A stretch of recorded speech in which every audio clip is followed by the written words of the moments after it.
Today's episode of the BS Podcast is brought to you by SeatGeek. That is our presenting sponsor and the easiest way to shop for the best tickets thanks to the revolutionary grading system. Buy and sell tickets in 2 taps on your phone. Everything fully guaranteed. Right now, my listeners get $10 off baseball tickets the first time they use SeatGeek. All you have to do is use promo code BSMLB. Download the SeatGeek app today or go right to SeatGeek.com. We're also brought to you by Rocket Mortgage by Quicken Loans. If you're choosing a mortgage lender, work with one that has your best interests in mind. Rocket Mortgage provides a transparent online process that helps you understand all the details of your home loan, adjust the rate and length of your loan in real time to make sure you get the right mortgage solution for you. Skip the bank, skip the waiting, go completely online at quickenloans.com/Bill Simmons. Equal housing lender licensed in all 50 states. NMLSconsumeraccess.org, number 3030. And finally, we are brought to you by Binge Mode, our new podcast that we are launching on The Ringer on June 5th. You can subscribe now on iTunes. I will tell you a little more about it during this podcast, but basically it's a 60-episode binge watch, binge listen for anyone who either binge watches Game of Thrones or already watched it and wants to relive it or hasn't seen it before and wants to experience it in real time. We're putting up 30 of these on June 5th, hosted by the mother of dragons, Mallory Rubin, and the Meister, Jason Concepcion. We're really excited about this. These are probably the 2 smartest people on the planet with Game of Thrones. So if you just want to do the all-time deepest deep dive you've ever done in your entire life on Game of Thrones, this is the podcast for you. I will tell you more about it during the podcast. Right now, let's go. Pearl Jam.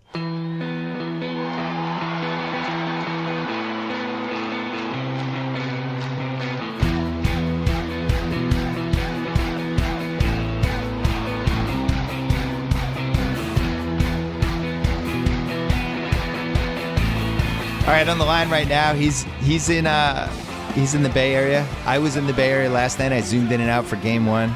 Kevin O'Connor from The Ringer, you wrote a piece about your quick thoughts, the impressions you had on Game 1. We also had Jonathan Charks wrote a seven things breakdown, which he's very good at, about all the things he noticed.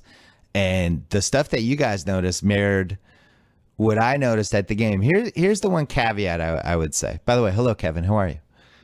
How's it going, Bill? So here's what I think was lost, and maybe you couldn't feel it on TV, but I could definitely feel it in person. I had great seats.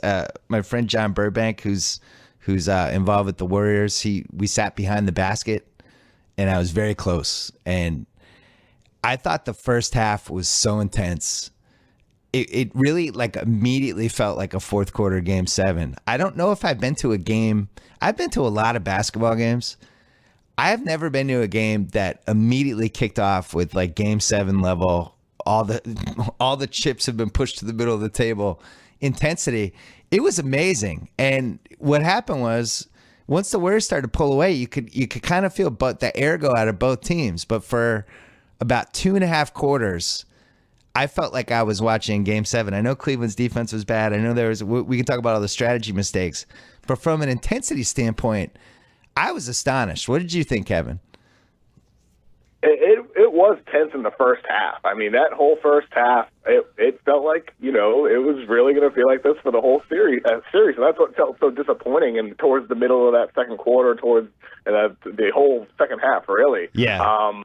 I hope we get more of that moving forward. I'm not sure if we will. I think since last night, since I wrote my piece, there's been some other things I've looked at after rewatching parts of the game, and Cleveland has a lot they're going to have to overcome that. I think Golden State has ways they can improve. Cleveland's transition offense wasn't great either.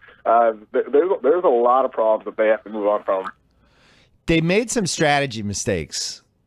First of all, the pace was way too fast, and I don't know whether they were trying to catch Golden State by surprise or whether they just had so much energy from all the hype in 9 days, and it's a heavyweight fight, and they came out. And both teams, Golden State missed a lot of easy shots in the first half, and a lot of it seemed to be adrenaline-based, easy layups, three-pointers that were a foot too far. But the pace was too fast. I don't understand why Cleveland ever in a million years thought it was a good idea for them to do that. I went back and looked at the Game 7 box score from last year. I think the final score was 93-89. Golden State took 83 shots in that game. Last night they took 106. So if you look, this is common sense. Golden State has a better offense. They have better shooters, and they play better if the pace is faster. You don't want to give them more chances to score. I was really surprised that Cleveland didn't try to ugly it up, but I really feel like they got caught up in the Super Bowl nature of that game. Like that first, especially before the bench guys came in at the beginning of the second quarter, it was so intense. I think all the game plans went out the window. Is that possible? Like they just kind of forgot what they had planned to do? You know, you mentioned their transition.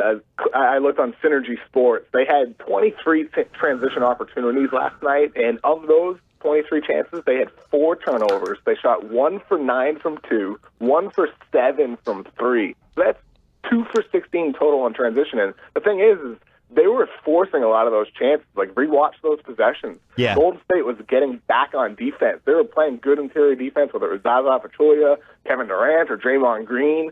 And I think Cleveland needs to possibly slow things down because they can't force those baskets because so many of those turned back into easy transition points going the other way for Golden State. And like you said, that was the mistake I think they fell into. I understand pushing the pace because it's hard to pass up on transition opportunities, but right. Most of those weren't real transition. It was forced. Yeah, well, so that makes me think that might have been the game plan. And if that was the game plan, that's a foolish game plan. It really is. Like, Golden State wants fast. They want chaos. They want, like, long rebounds where all of a sudden they're going off and guys are finding spots. Like, I thought at halftime, I really felt like Golden State had left like 25 points on the table. Like, they didn't play well. I think you had the stat in your piece today about how in the half court they were averaging like 0.89 points per 100 possessions, which is horrendous. But a lot of that was from the fourth quarter, to be fair to them. Oh, okay. Well, but they it's still they still did have a lot of missed opportunities, especially in the first quarter. I'm going to say in the first half they missed 4 or 5 layups. They missed how many wide open threes that. It was the same thing I noticed in the Boston series, and it was, I'm kicking myself a little bit, although I think Cleveland will be heard from in this series. But the biggest thing I noticed from that Boston series was how many wide open shots the Celtics had and how many good looks they had. And even when they missed, the guys were open, and they had open layups, they had open post-up plays. Cleveland's defense just wasn't good in the series. Boston's offense was bad.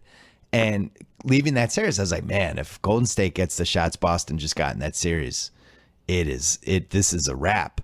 And now you watch last night, Golden State 113 points. I felt like with the shots that they had, if they got hot in that game, they could have put up 140. Clay was awful. How many layups did they miss? How many like around the rim baskets did they miss? They didn't play well and they scored 113 points. That's not a good sign for Cleveland. But that's the scary part. After game 1 of the playoffs, when the Cavs beat the Pacers by 109 to 108, I wrote an article in my takeaways column that week. What if there was no scoreboard? And because it felt like that game, it wasn't a 1-point win for Cleveland. It felt like it was 10 or 11. And last night's game, Warriors won by 22, but it felt more like 32, maybe 35. Yeah. It just felt like Cleveland could have and should have lost by more. And that's really the scary part, I think, for them. The fact that Golden State did miss those easy at-rim opportunities, the fact that Golden State was missing some open threes, Klay Thompson 0 for 5. I just think, Cleveland, there's a lot of areas where, you can expect Cleveland to get better. I think you can expect they're going to hit more threes moving forward. I think they're not going to be as poor in transition, but I also think Golden State's going to be better too. I just don't think they've seen the best of them yet. The role players on Cleveland sucked. If you left that first half, if I said to you before the game, Kyrie and LeBron are going to go off in the first half and Klay Thompson is going to be horrendous, we would have said, all right, Cleveland's probably up at halftime. But nobody else on Cleveland's team showed up. And like specifically, Korver really hurt them. Korver had, I'm going to say either 3 or 4, but I'm going to say 4 wide open threes. That is the whole reason they got him. He missed all of them. Shumpert missed every shot he took. These shots were all going in the Boston series. Darren Williams came in. He was an atrocity. Jefferson looked 5 years older than he was last year. Thompson was invisible. I barely even noticed him the whole game. And, and meanwhile, Draymond and Clay were 6 for 28. That was I felt like last night, as weird as it sounds, was the time to catch Golden State because they didn't play that well. And there was a moment in the third quarter, even with how bad Cleveland was playing, I think it was like 80-68. And Mike Brown had turned into Mike Brown for about 4 minutes. Like first of all, he started Zaza in the second half, which I just don't think Zaza should play in this series. But then replaced him with McAdoo. And they had this weird lineup out there, and it was like, wow, Cleveland, they were down 12 playing like crap other than LeBron and Kyrie. And it was like, wow, if LeBron or Kyrie or somebody gets hot, this can become a game. And they just couldn't get it going. Did you agree? Like Charks thought that they have to pick between Thompson and Love and that they cannot play both of them. I'm not there yet with conceding that you have to pick one, you got to go smaller. Where do you stand on that? I don't think small ball is always the solution. I think a lot of the time it is.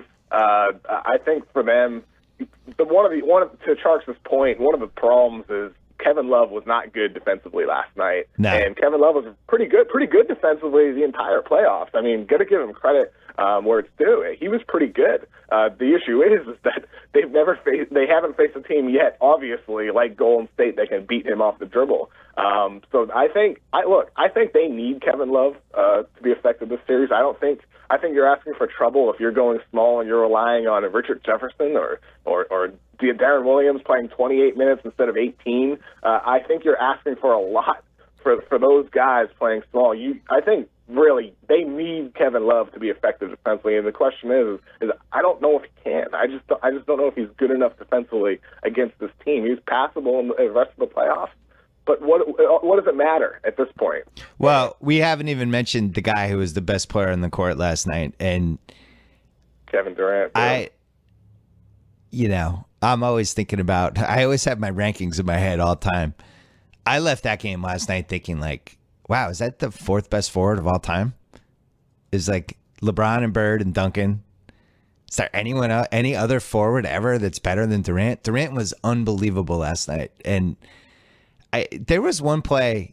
He was trying to do everything, and I think he senses the moment in a lot of ways that this is his chance to really put himself on the map as an all-timer, to go head-to-head with LeBron, a guy that's always had a lot of success against Durant's teams. And he brought everything to the table: the speed, the length, the shooting, the passing. There was one play in the third quarter where Kyrie, I think Curry was out, and Kyrie was going to take the ball out, and Durant just decided he was going to pick Kyrie up full court. Did you notice this? And Kyrie's like, really? You're picking me up full court? Durant defending him all the way up the court. Kyrie's like, I got the clear out. I'm going to take KD off the dribble. Ended up trying to go by him and threw it off the backboard. And the only reason Durant did that, I think, because he was trying to show off all these different layers of his game. He was incredible. I mean, LeBron had a 28-14-6 with like 2 minutes left in the third quarter, and he wasn't the best player on the floor. Durant, I thought, was the best player on the floor last night. What'd you think?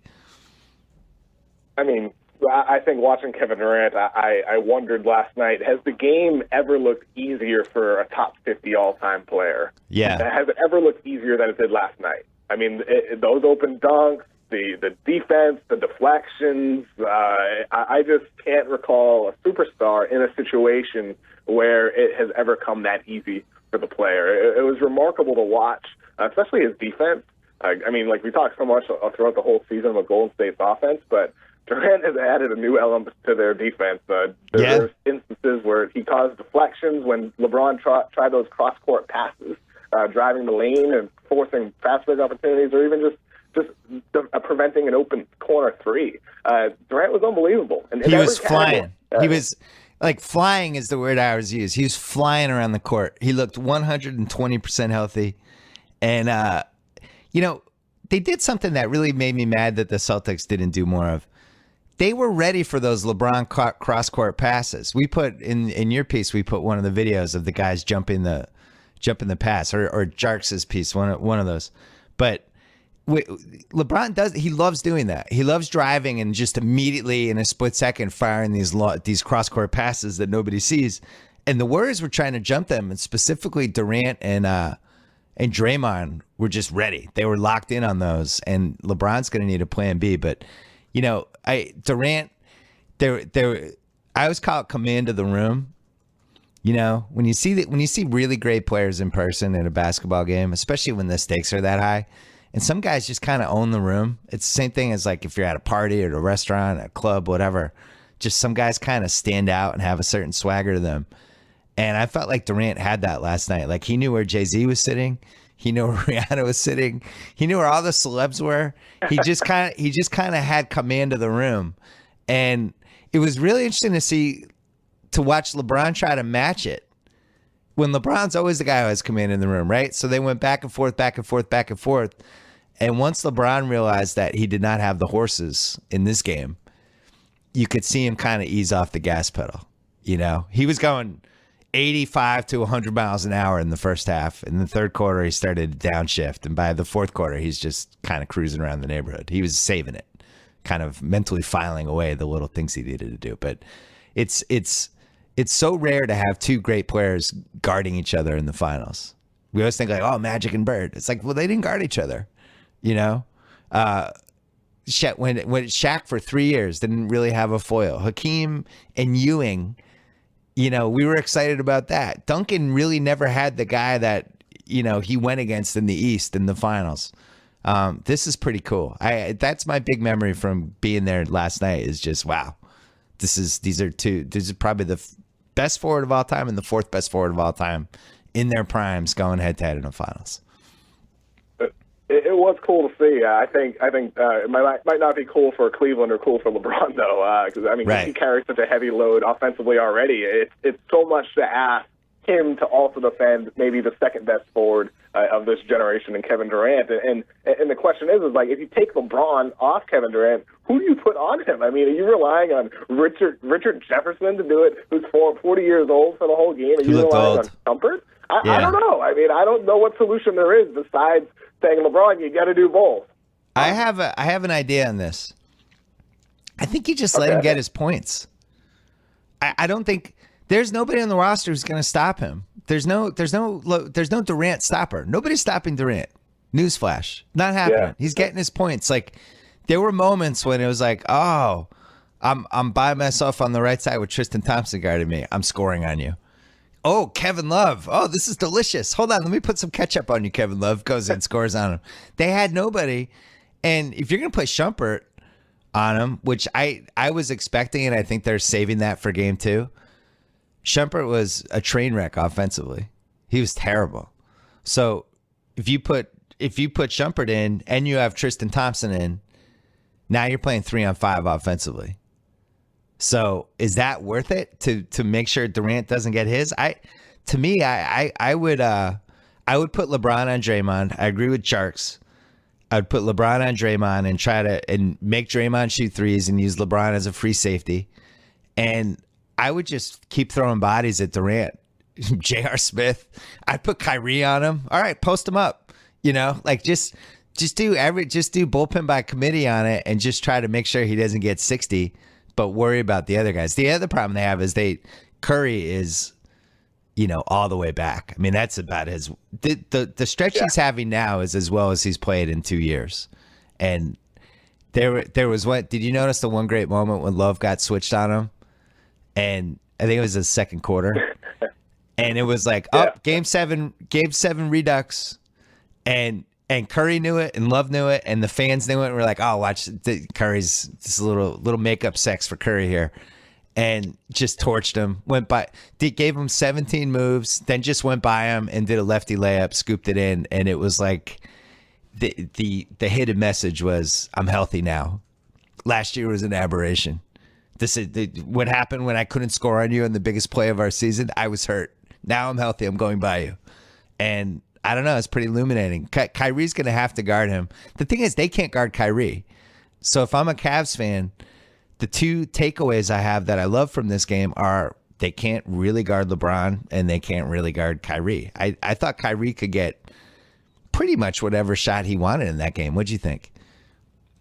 Yeah, Kyrie can always get what he wants, it seems. And, one of the interesting things from last night is Coach Daniel on YouTube did a really interesting piece last week before the final. Who? Coach who? Coach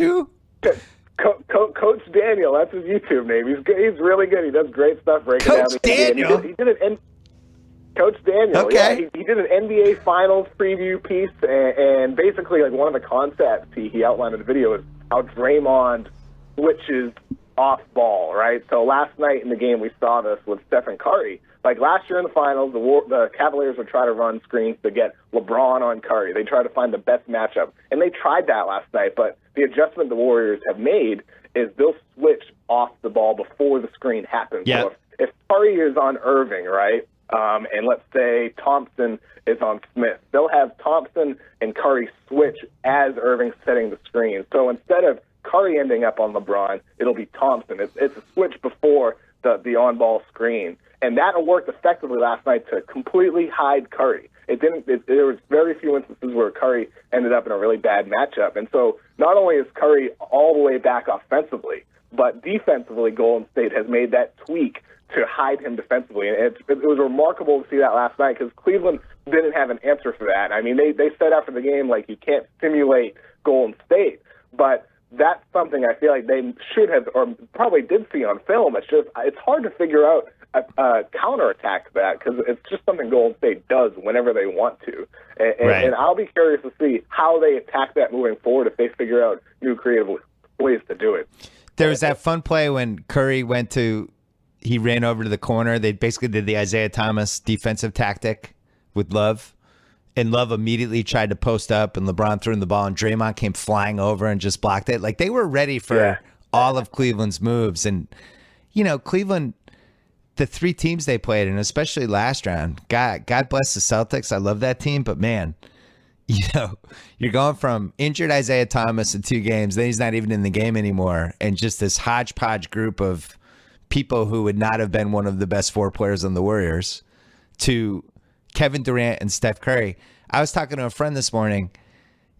I think Durant and Curry are 2 of the best 5 players in the league, even though there's 7 best players in the league. But you could argue, like, the way Curry's playing now, would you rather have, like, forget the season, forget the MVP, just would you rather have Stephen Curry or James Harden? I think I would rather have Stephen Curry. Like, if just like, who would I want in a series? I would rather have Stephen Curry. I think he's in the top 5 somewhere.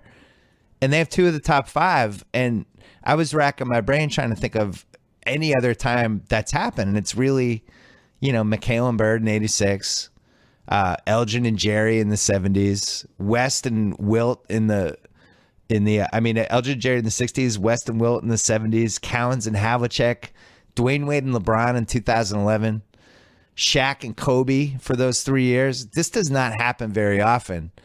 And I think this is the biggest challenge he's had in the finals ever. Like 2015, he's hurt. They had injury. He wasn't hurt, but they had injuries and there were excuses. There's no excuses. He built this super team and they're all healthy, and it's not enough. And he's going to have to dip into some reservoir that he has not dipped into before, or else they're going to get killed. Last night I was sitting there, it's like the third quarter, early fourth quarter, whatever it was, and I'm sitting there thinking about what are they going to do if we get 3 more games of this? Like, if there's 3 more blowouts, Cleveland gets swept, or even if they lose in 5. Yeah. Like, what answers can they find this summer to solve these issues? I mean, it's a long list. Like, we went through just a handful of them, and there's more that talk about from a roster construct standpoint. It's hard to figure out, what they can possibly do to solve this long list of issues. And it's too early to look forward, but at the same time, last night I couldn't help but think about it, just while sitting there at the NBA Finals.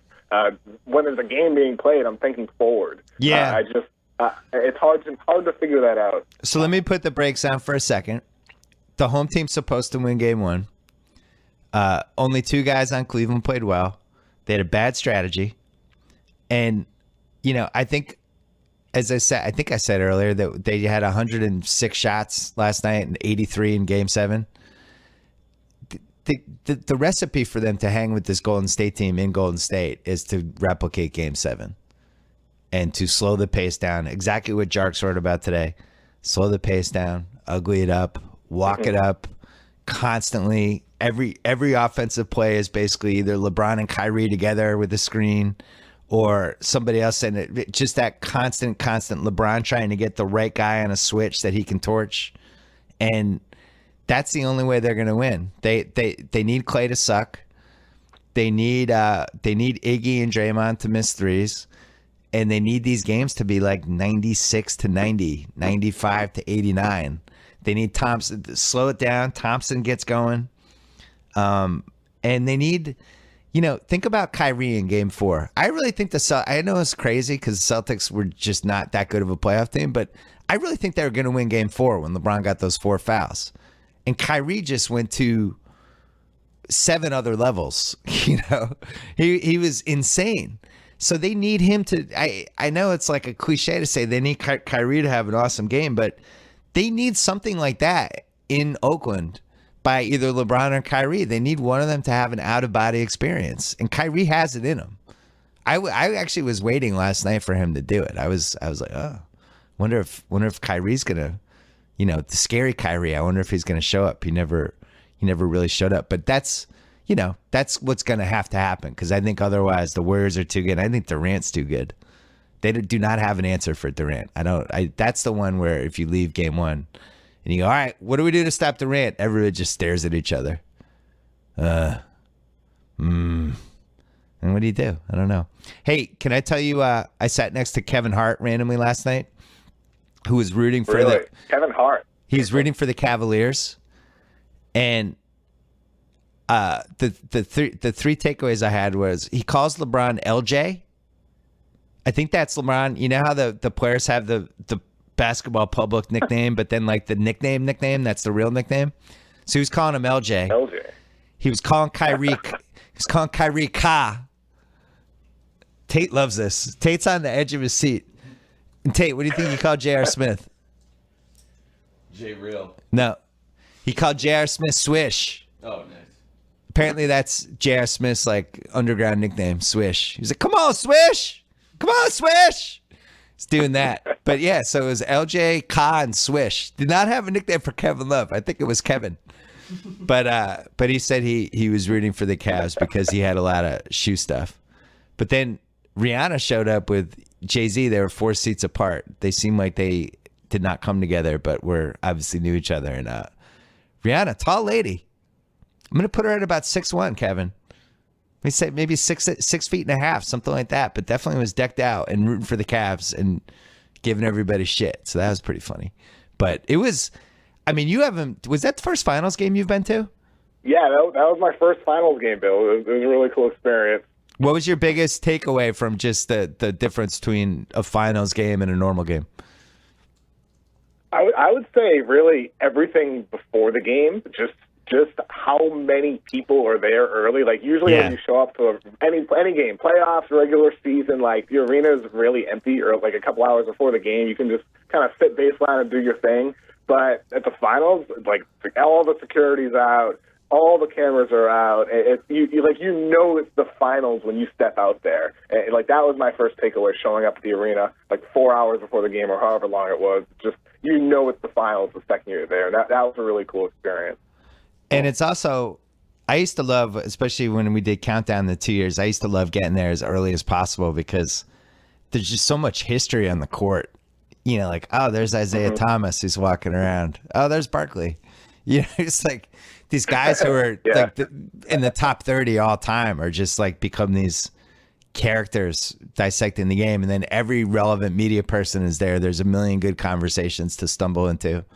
And then you add the celebrity factor, and it's the finals is the best. It's really, really cool. And it's, NBA.com does those little mini movies where they try to capture it, like these little 5-minute, they use all their cameras and all that stuff. And those are pretty cool. Those come fairly close to capturing what it's like. But man, the energy in that place in the first quarter, because we got 9 days of hype, but then to actually watch it and there was a moment in the game when everybody kind of got to do their thing for about 4 minutes, where it was like Curry did his thing, and he was like, hey, by the way, I have one of the greatest handles in the league, and I'm probably the best shooter, and he did a couple of those. And then LeBron was doing his thing and just going to the basket and getting in the line and doing LeBron stuff and throwing crazy passes. And then Durant and Kyrie, and it was just a staggering display of talent, you know. And I don't think people should get discouraged about this series yet. I think Cleveland's really good, and I think they just had a bad strategy for game one. There's some holes on the Warriors team. Zaza's terrible. Like, Zaza played, 12 minutes? Like, he's an abomination.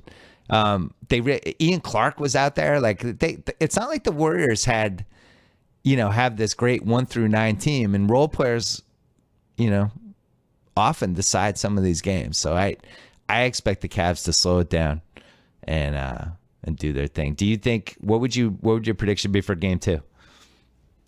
I think Cleveland does need to slow it down. The thing is I'm not sure they will. Like last night, there was kind of a unified message from everybody. They were all like reciting the same lines. Not as much, can't turn the ball over as much as last game. You can't simulate Golden State. But the one other thing, like Richard Jefferson kind of scoffed at the idea of slowing it down. He's like, this is the way we played all year.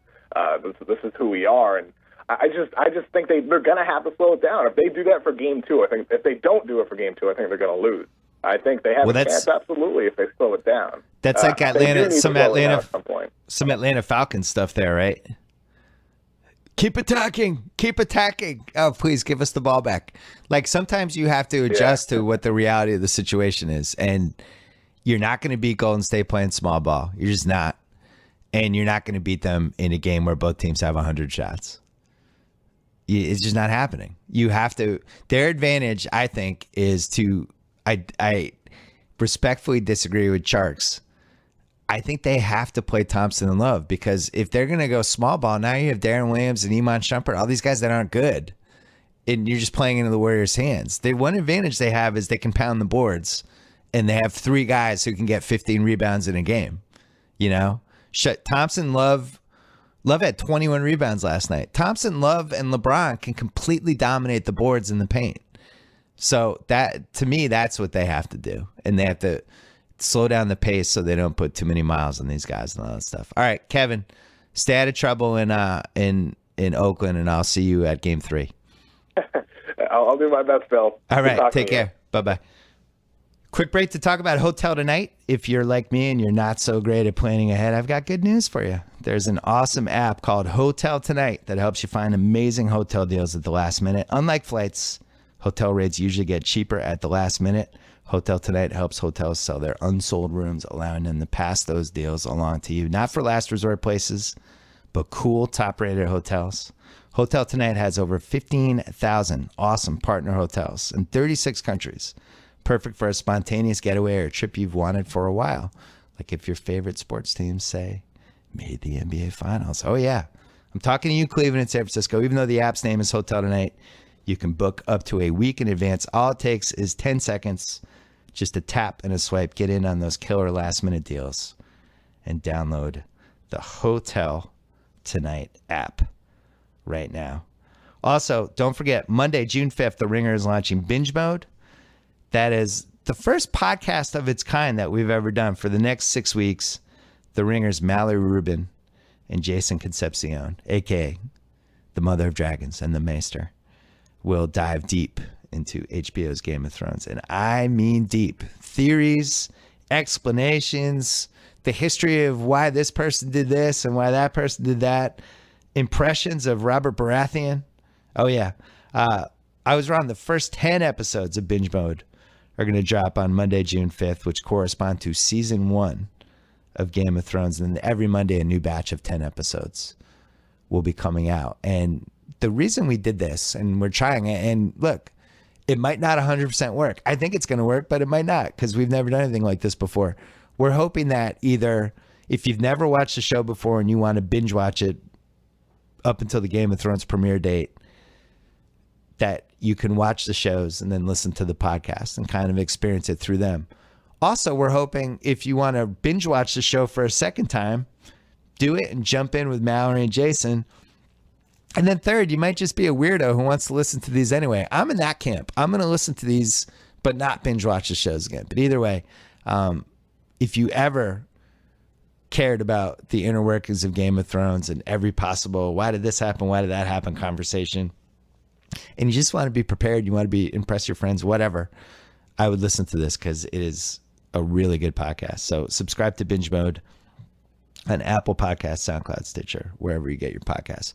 By the way, we call it Binge Mode because of the story in like September 2015 when we were trying to figure out a name for the site, which ended up being The Ringer. One night at like 2 a.m, and I might have had a few drinks, I came up with the name Binge Mode and got excited and bought the URL on the internet. And then excitedly emailed Sean and Julia and Chris and Mallory. I was like, I got the name Binge Mode. And they were like, is this a joke? It was terrible. This is why you shouldn't buy URLs at 2 a.m. after you've had drinks. So it's been a running joke ever since. And then when we did this podcast, we were like, we should call this Binge Mode. And it actually makes sense. So full circle all the way around. Binge Mode. Subscribe now. All right. We're going to call my buddy Jacko because my reunion is this weekend. I want to talk to him. All right. Calling our old friend Jacko, a BS Report / BS Podcast Hall of Famer, and somebody who's going to our 25th college reunion this weekend. So it might be the last time I ever talk to him. I don't know if he's going to have a drinking act where he drinks himself to death out of joy or out of agony and pain. It's unclear. Maybe take shots just to numb the pain of the moment. But are you scared? Are you excited? What's your thought process right now? I'm a roller coaster of emotions right now. I'm a little bit excited. I'm a little bit nervous. I'm a little bit apprehensive. I just don't know what to expect. I plan to just, I'm going to follow Bluto's advice from Animal House. I'm just going to start drinking and just continue doing that. Drinking heavily. What are the odds of you getting into a heated political conversation with somebody after 15 drinks tonight? No, probably not, because I don't have any dog in this fight. I'm not a Trump supporter by any stretch of the imagination. So, yeah, I doubt there's very many Trump supporters that are going to be, coming after me to challenge how wonderful their leader is. But so I think I'm probably pretty safe in that regard.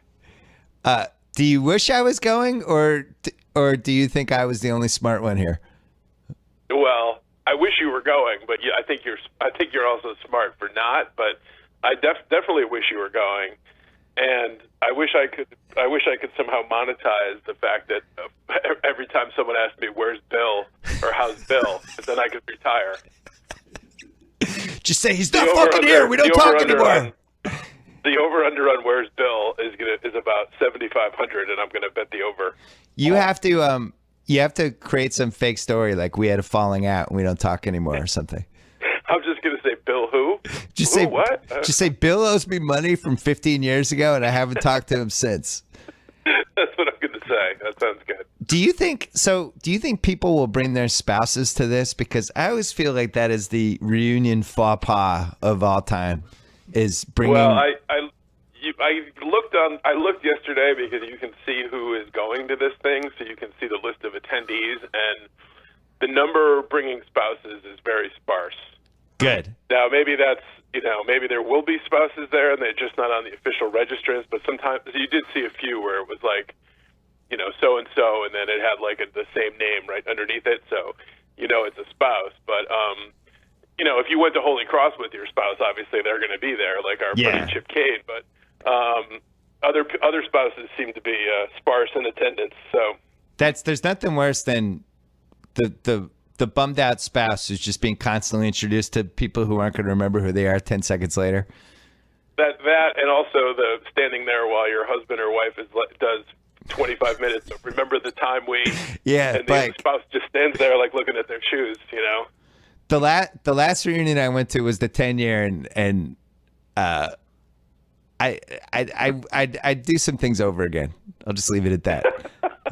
Haven't been back since, but yeah, it was rough. I think the big difference this time would be the cell phones, and God, we sound so old. But the selfies and the pictures, it's going to be. I mean, it's funny because we had this Facebook page for our reunion, and everybody's been posting these photos for the last 6 months. And Tate, you'll love this.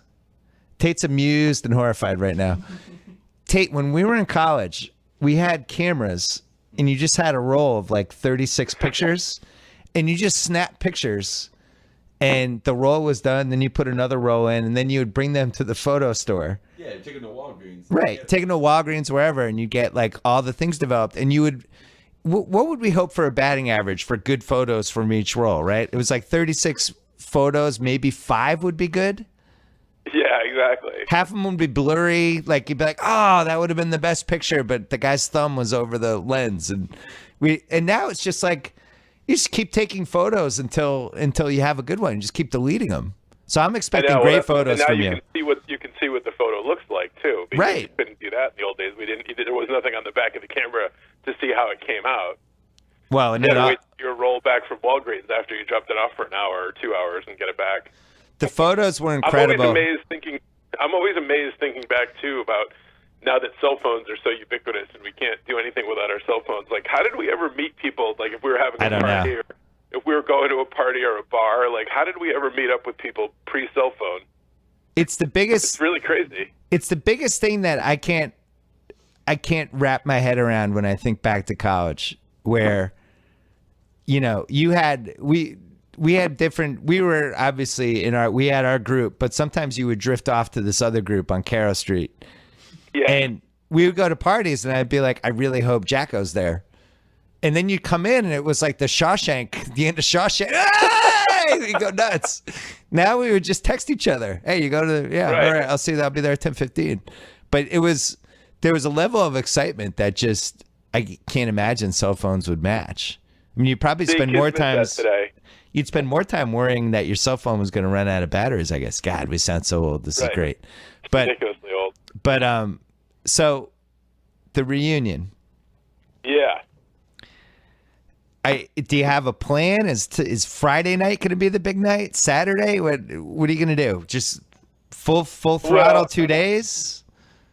Well, I'm going basically with our buddy, the Blue Boy, and so I'm picking him up in Worcester in a matter of hours, and we're immediately going on the pub crawl at 3:30. So they put you on a bus, and you go on a bus to Old Haunts in Worcester. Now, sadly, they've closed Joe D's, but they do take us to McGuire's, which was our other bar haunt in Worcester, and some other bar first. I don't know where it is. So, you know, I plan on being sober for about an hour, and then I'm going to get on the bus, and then it's just all bets are off.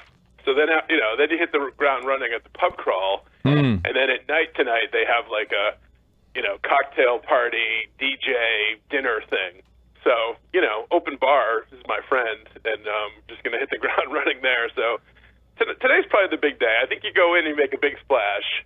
Tomorrow's like a recovery. Blue Boy and I are in this thing for Blue Boy and I are in this thing for like everything. We're going to this picnic tomorrow, which is always like up on this big field. And they have like shitty beer trucks and hot dogs and bake in the sun. And then at night is like this, like, you know, fancier dinner, like put on a suit thing. So, you know, tonight's really the night, a little more casual, and tonight's really the night to cut loose. Couple notes about our friend Blue Boy.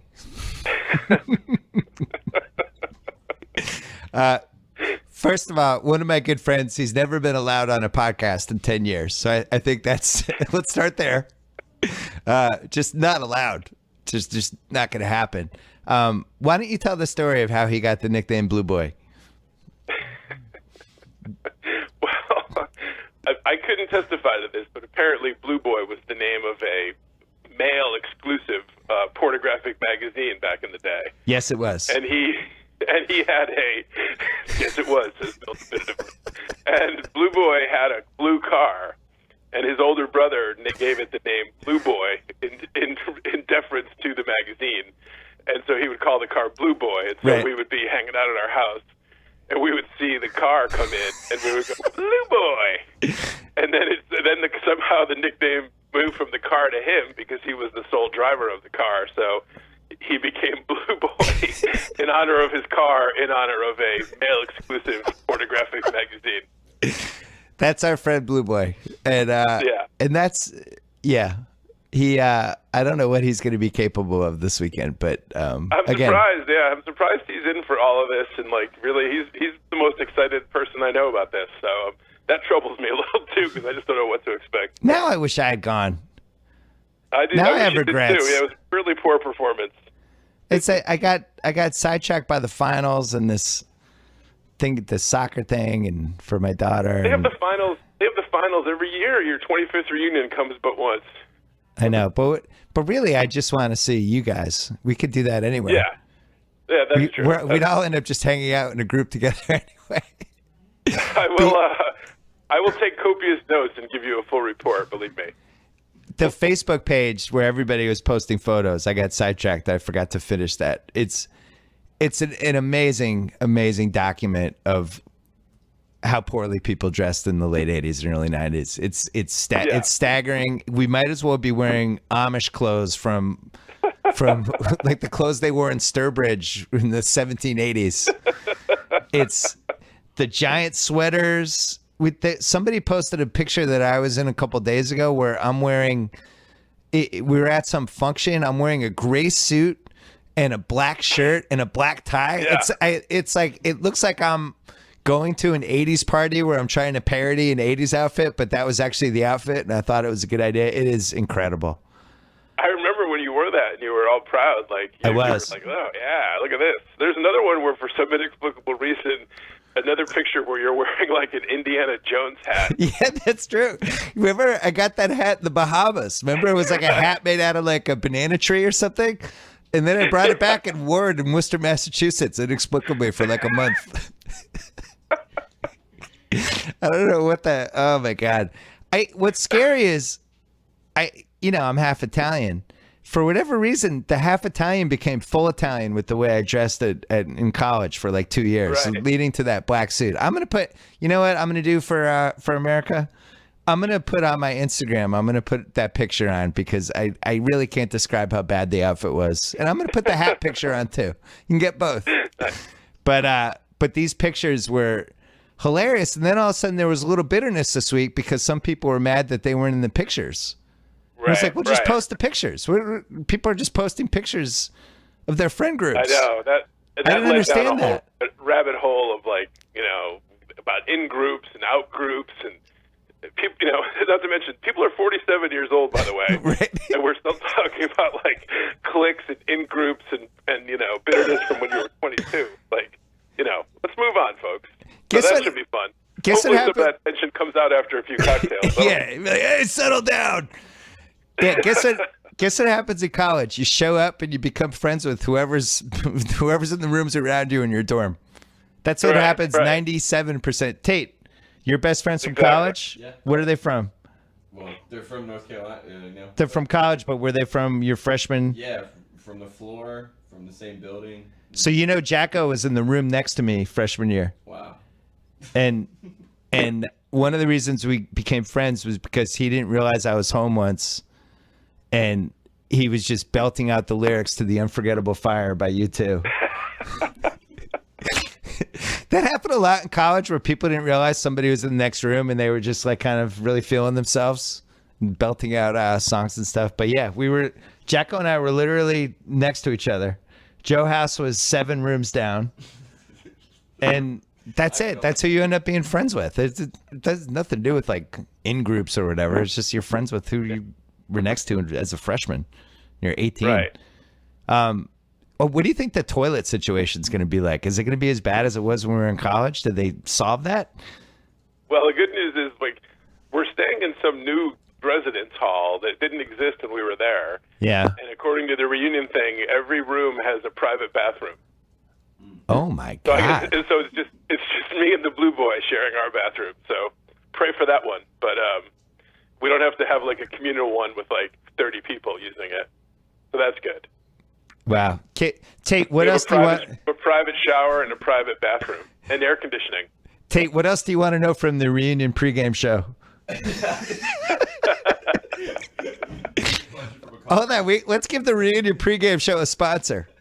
Actually, this reunion pregame show, all right, we have a special sponsor. It's Stamps.com, our old friend. Convenient, easy, reliable, flexible. My favorite words to describe Stamps.com. Why not avoid the post office? Why would you print official U.S. postage with your own computer and printer? Why wouldn't you hand your packages to your own mailman right outside your own house or apartment? Sign up with Stamps.com. You can automatically calculate and print the correct amount of postage for every letter or package you send. It's the Postal Service right at your fingertips. Any letter, any package, any class of mail. You're in control of all of it. They'll even send you a digital scale to automatically calculate exact postage, and they'll help you decide the best class of mail based on your needs. Right now, use my code BS for this special offer, a 4-week trial, plus postage, plus a digital scale without long-term commitments. Go to Stamps.com, click on the microphone at the top of the homepage, type in BS. That's Stamps.com, enter BS. Sign up today. Stamps.com. Never go to the post office. Again, back to Jacko.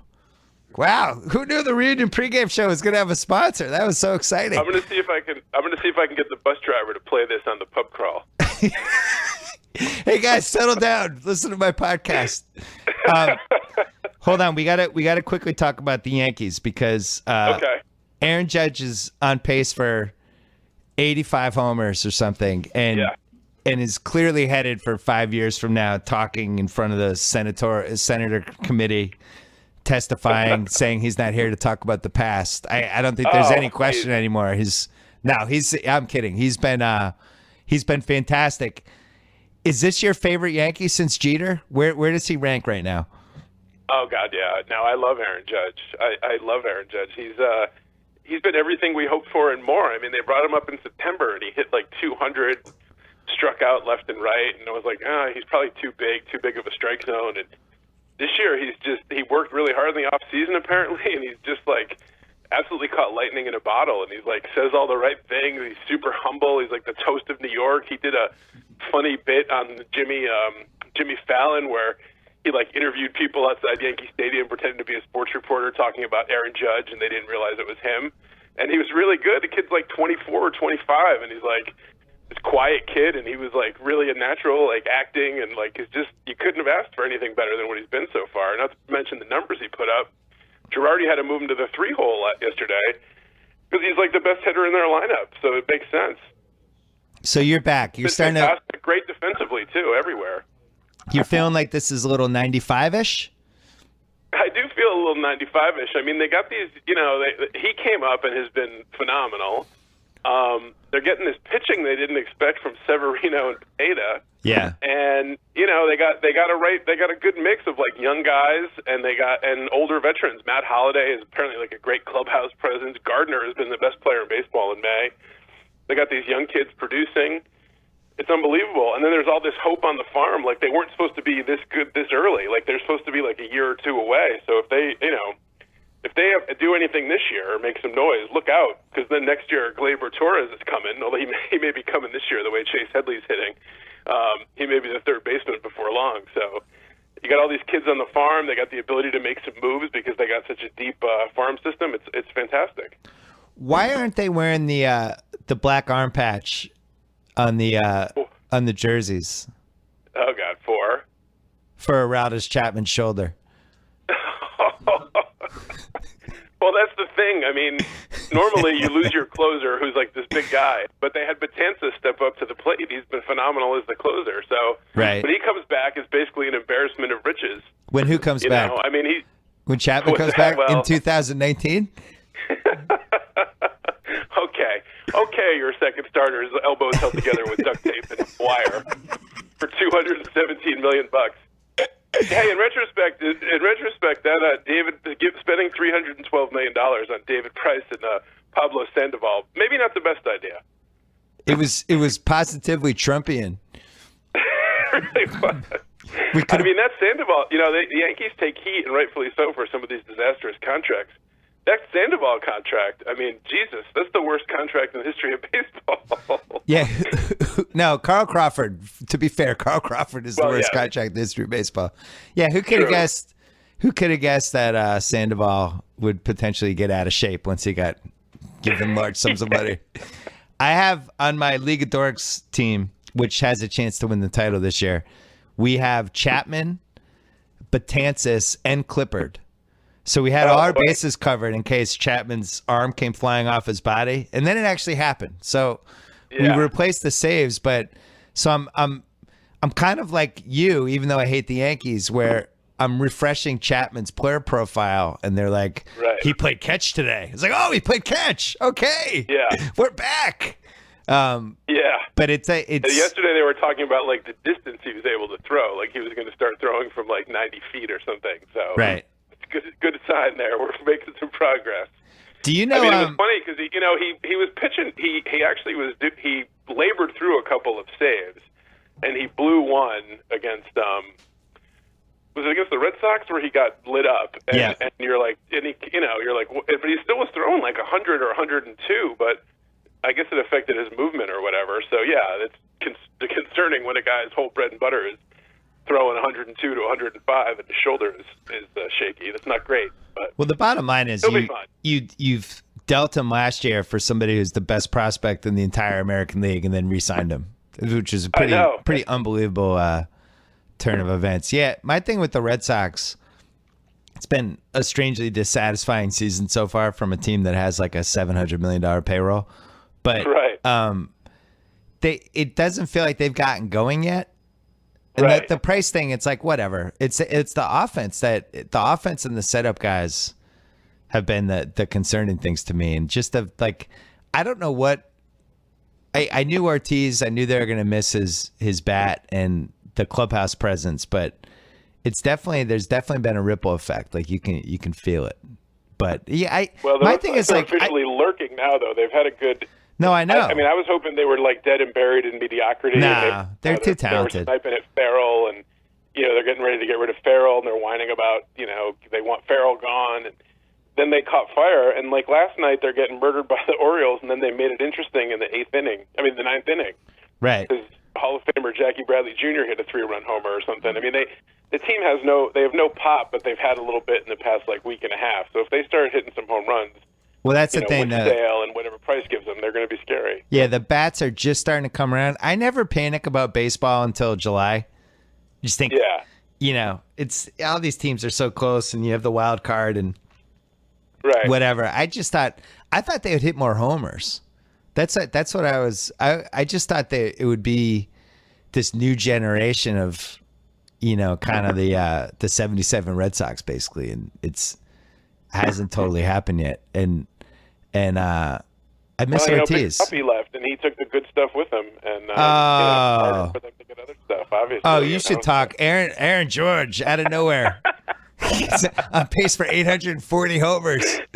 Kid's a born again Christian. He does it the right way. Clean living. They made him pee in a cup last week, but the cup disintegrated, so I don't know what that means. Because he's so strong. The cup just melted. It's good. I was talking with somebody. When I had Dezas and Mara on, we were talking about how the Yankees Red Sox rivalry kind of died. I remember the first 2 years of my podcast, or basically the first 3. Like the Red Sox Yankees rivalry was so heated, we would just call each other and make fun of each other's teams all the time, and then it just died. Like it just didn't really matter anymore. And they'd have these 4.5-hour games on ESPN on Sunday night, and the magic was gone. And now I'm hoping if Price can come back, if Chapman comes back, and then we start having some old school star-studded Yankee Red Sox games again, that'd be a fun way to spend the summer. Sign me up.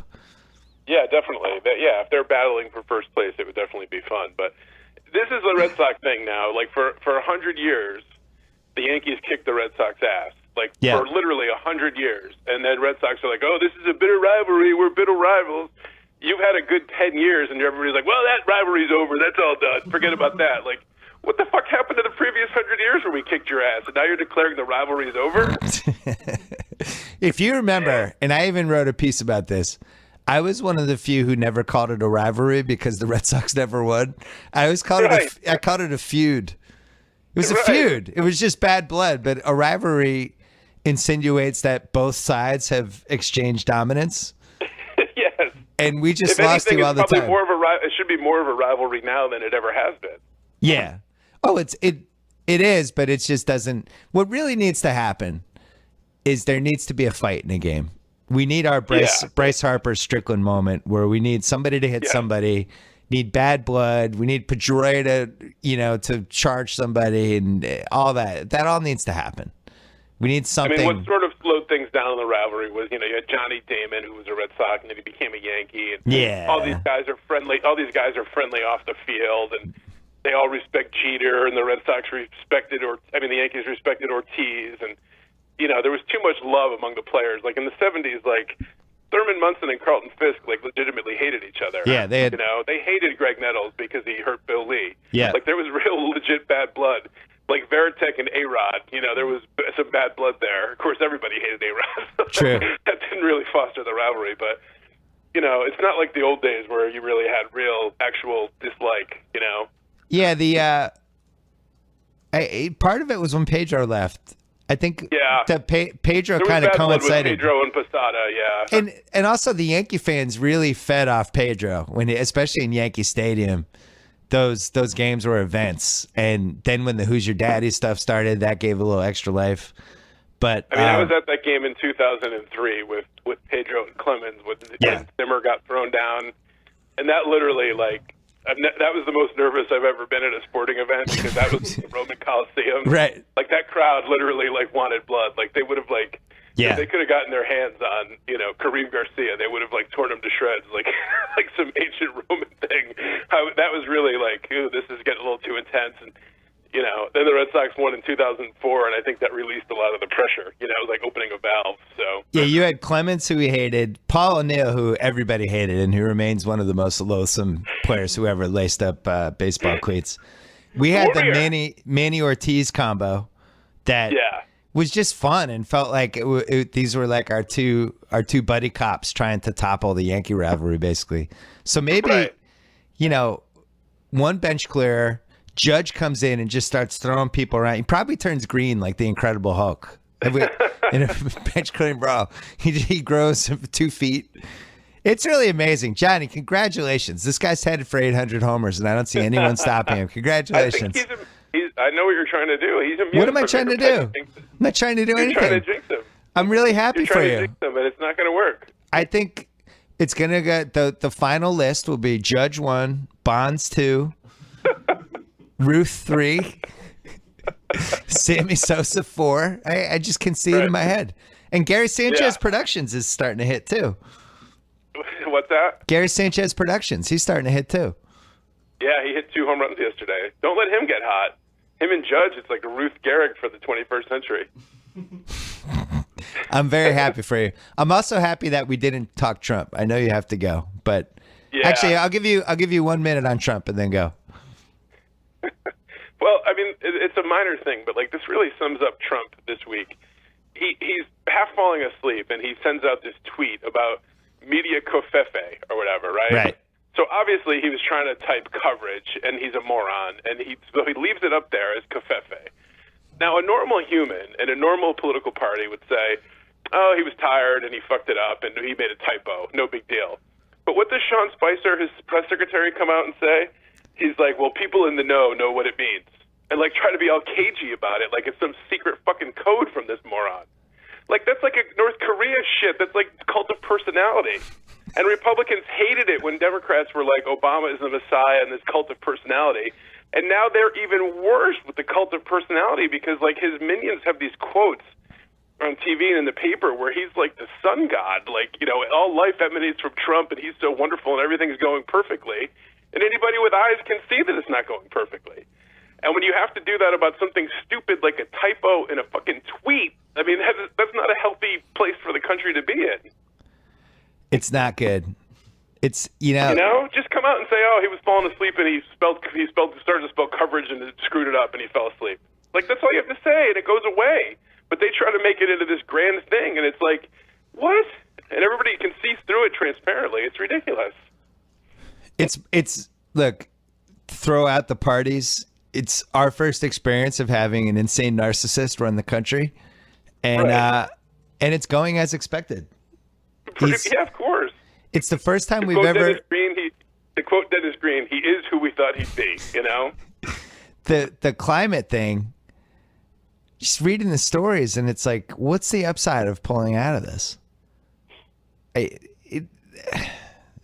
See, this is why I didn't want to talk about this. He just keeps trying to do a base play, and it's like, he's trying to appeal to his 35% on a good day of people that support him, and it's like, if he wants to get reelected or wants to really build the party, which I don't even think he cares about the Republican Party. I think that was just a vehicle for him to get in. But assuming he wants to get things done, you can't just appeal to the same base You know, I know it worked once, and independents, I guess, were willing to take a chance on him because of his amazing business acumen or because they didn't like Hillary or whatever. But you can't count on that same base. You can't count on those same voters being there in 2 years for the midterms and 4 years for the election.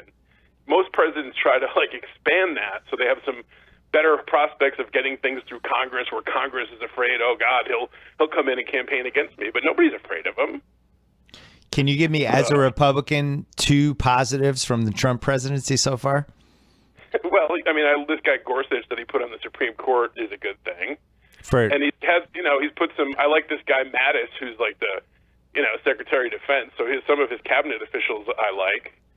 But that's about it. But I mean, he's causing horrific damage to the Republican Party because they're going to wear him like an anchor for generations to come. Well, at what point do some people start to gravitate away and start working against them? Well, that's what I've been waiting for. But I mean, so far, nobody in Congress has a backbone to do anything. They're all deathly afraid that he's going to, tweet against them or call them out. And I have no idea why they're so fearful of him, or they're so fearful of his base voters, I guess, that in Republican districts that they could get hurt. But one, I don't know that that's really the case because, where are they going to go? And two, the guy is wildly unpopular. The smart play is to do the right thing and stand up for conservative principles and don't fall into this, North Korean cult of personality that he's developed. But they haven't done it so far, so I don't know what will be the breaking point, I have no idea. You know what I'm starting to think? There might be something to this Russia stuff, Johnny. You heard it from here. You heard it here first. Might be something. I mean, I don't know. Something's fishy about this whole thing. Look. Well, I mean, what worries you, of course, is that Russia has some shit on him, like on video, although I don't know what it could possibly be that would hurt him, because there's already so many bad things that have come out that should have hurt a regular candidate. But either they own him financially or they own him because of some dirt that they have on him, and they obviously wanted him to get elected because they thought he could be compromised. And then, if some of his campaign surrogates played with footsie with WikiLeaks and the Russians, it's not good, obviously, but so far there hasn't been any evidence to definitively prove that. Now, maybe with Comey stuff and everything will come out, and that'll be proven, but so far it's a lot of smoke without any fire. Well, it seems like he started a war with the intelligence community, which is not really who you want to go after. Yeah, that seems like a bad idea. Seems like a bad idea. Where all the bodies are buried, literally, They know where every single body possible is buried. It's funny, the cable channels have been showing all the president's men a lot lately, and I don't think it's a coincidence, but... I'm sure more is going to come out. Anyway, all right, you have to go. Johnny, have fun at the reunion. Give everybody a big hug for me. Send me lots of pictures and texts, and I'll keep talking to you over the weekend. Sounds good. All right. Take it easy. Bye-bye. Bye. Before we go, I wanted to wish everyone at The Ringer a happy 1-year anniversary and thank everybody for spreading the word for us. We announced earlier this week that we are moving platforms from Medium to Vox, which is something that we've been thinking about for a while, trying to figure out how to build a bigger website. Medium was fantastic for us. We were able to basically launch our site 9 to 10 months before we could have. And we were able to, in that first year, try to find a bunch of young talent that we liked, try to build a multimedia business from scratch. Tate was our first employee, who I think I hired him in October 2015, somewhere around there. Now we're up to 70, hoping to have another 15 or so over the next 9 months. The site itself is doing really well. We're up to 5 million uniques a month. And that's something that once we have a homepage that we can show some more stuff, and we're able to promote, especially the podcasts and videos and things like that, and have a bigger umbrella. We actually have a lot of traffic of people that come to our homepage, which is a little unconventional. And that's something that Grantland also had, where people just go and they know that we're not putting a ton of stories up every day, but the ones we do, we put some thought into why we put them up there. So I'm really excited for year 2. This has been, a dream to start something from scratch. It's something I had been putting a lot of thought and time and energy into basically since, 2014. And it started with Sean and Mallory and Juliet and Chris from Grantland. I think I've told this story before on the podcast, but once they left Grantland, we rented a house that was off of Franklin in Hollywood, and just were there every day trying to figure out what kind of site we wanted to make, how we would handle how the web has changed, how people got their content. Because when I was coming up with Grantland in 2010, you know, people read websites and they read content on desktops, and eventually that's evolved at first iPads and iPhones, and then everything became digital, and now most of the traffic from stuff is on phone devices. So trying to figure out where we fit in with that and how to balance quality and immediacy, that was our biggest challenge in year one, and we struggled with it. Like, there's no question. It's really hard to have a quality, you know, when you're trying to do quality pieces, but also trying to react to stuff, that balance of knowing when to have a quicker piece versus when to have kind of a meatier piece. That's been our biggest, I don't want to say struggle, because I think especially over the last 4 months, we've figured out how to balance that, but it's a conundrum that I think every site is facing. Where do you chase traffic? When do you balance quality versus just trying to jump into a story because there's a story? What we found is a lot of times the story has maybe a 3 or 4 hour shelf life, and it's really helpful to have a good, short, well-written piece that can play off that, because there's a 3-4 hour span where people just want to read about, oh, Paul George got traded to the Lakers, I want to read about this. And you kind of have to be in the mix there. At Grantland, we didn't have to be in the mix. We were part of ESPN. We were able to kind of be over to the side, and ESPN could handle all the hard news. If you wanted hard news, breaking stuff right away, ESPN was right there.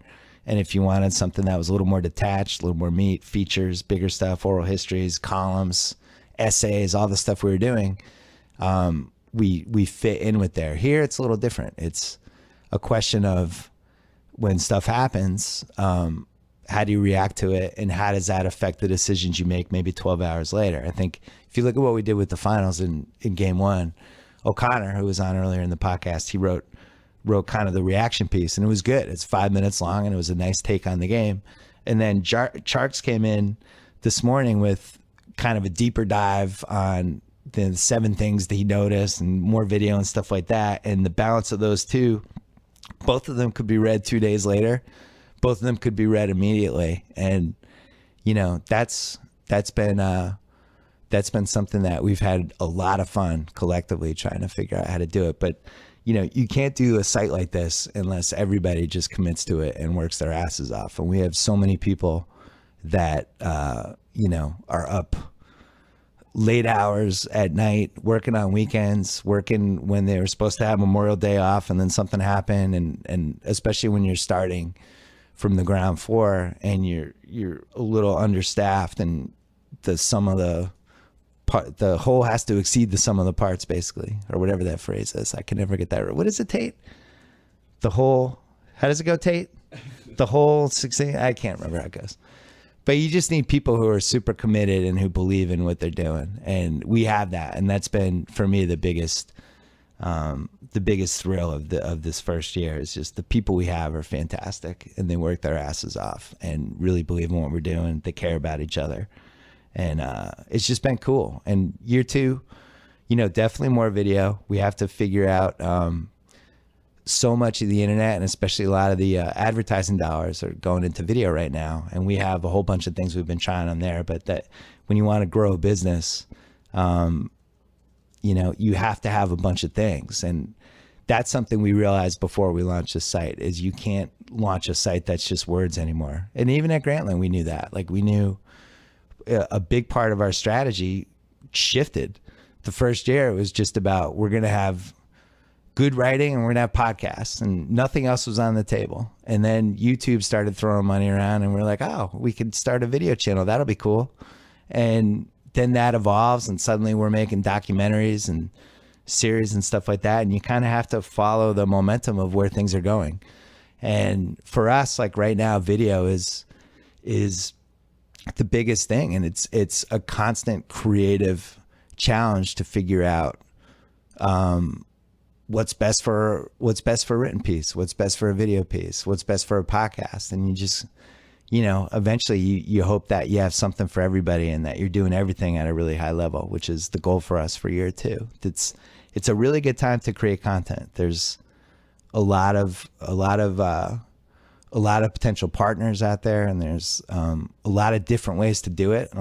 And everyone who's doing this is trying to figure it out. Some people are doing it better than others. We're just happy to be in the mix, and it's been just a tremendous year 1 that we've all really loved making the site, creating it, and the ebb and flow of doing it.